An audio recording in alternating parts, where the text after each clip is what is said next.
Welcome to today's 5-minute Bible study in the book of Joshua.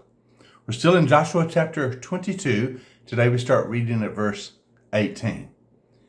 Now you remember we had a point of near civil war because the tribes that live in Gilead, that is Reuben, Gad, and the half-tribe of Manasseh, have built an altar.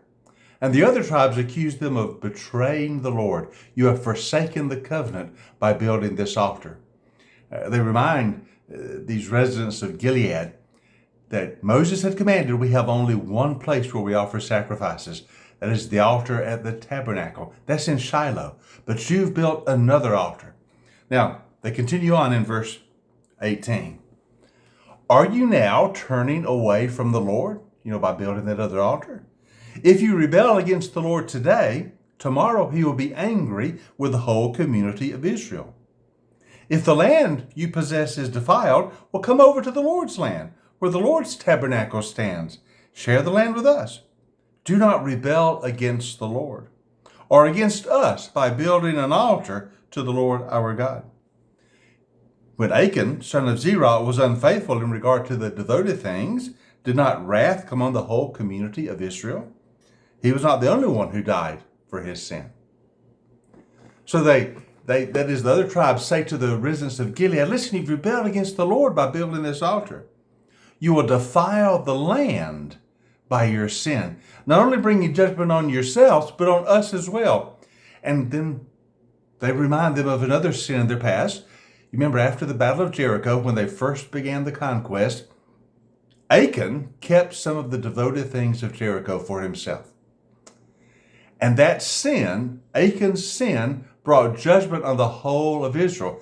That's why they suffered defeat when they battled the city of Ai. They had to put the sin out from the community before they could go on to another victory. And they're reminding the residents of Gilead, if you commit this sin by building an altar, as Achan kept some of the devoted things, that will bring guilt on the whole land. And not just you who will be affected, but all of us will bear the punishment for betraying the covenant of God. So see what they're saying to these residents of Gilead, when you've built this altar, you've betrayed the covenant, which brings us all, the whole nation, under sin. Why have you done such a thing? Okay, now how did the residents of Gilead respond? How do they respond to this accusation of betraying the covenant? How do they explain why they built another altar? They begin to answer in verse 21. So Reuben, Gad, and the half-tribe of Manasseh replied to the heads of the clans of Israel. The mighty one, God, the Lord. The mighty one, God, the Lord. He knows, let Israel know. If this has been in rebellion or in disobedience to the Lord, would you not spare us? In other words, if we've disobeyed, we deserve to be punished and will accept our punishment. If we have built our own altar to turn away from the Lord and to offer burnt offerings and grain offerings, or to sacrifice fellowship offerings on it, may the Lord himself call us to account. Now basically they're saying, listen, we have not betrayed the covenant. We are still loyal to the Lord our God. If we have betrayed the covenant, then let punishment fall upon us. If we have betrayed the covenant, let God punish us. We deserve it. But we haven't done that. So why did they build the altar? If it was not in violation of the covenant, why did they build the altar? They're claiming loyalty to God. So why did they build the altar? Well, they explained, verse 24. No, we did it for fear that someday your descendants might say to ours, what do you have to do with the Lord, the God of Israel? The Lord has made the Jordan River a boundary between us and you.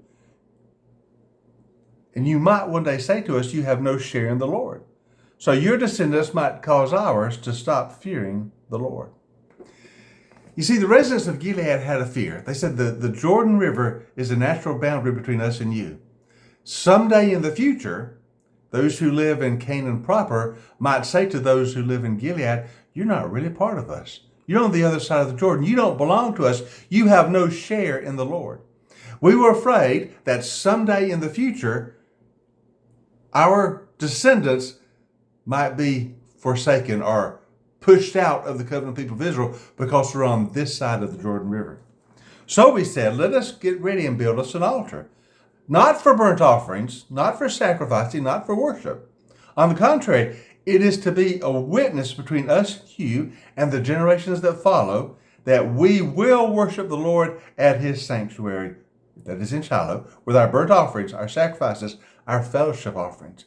Then in the future, your descendants will not be able to say to our descendants, you have no share in the Lord. And we said, if they ever say to us, our descendants, we will answer, look at the replica of the Lord's altar, which our ancestors built, not for burnt offerings, not for sacrifices, but as a witness between us and you.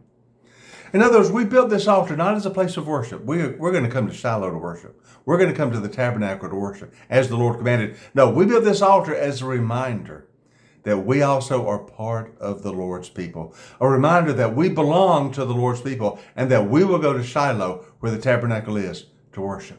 This will be a memorial witness. It's not a place of worship. We know the Lord said don't worship at any other altar. We have built it to remind us and you that we are part of God's people. So they had a reason. They wanted a visible reminder that they were part of the people of God. So even though they lived on the other side of the Jordan, they're still a part of the promised land of the promised people. And the altar was not for worship, but a reminder that they are part of the covenant community, and thus they are to go to Shiloh to worship. And then they say, far be it from us to rebel against the Lord, to turn away from him today by building an altar for worship, other than the altar of the Lord our God that stands before the tabernacle. In other words, we are going to be faithful to the covenant.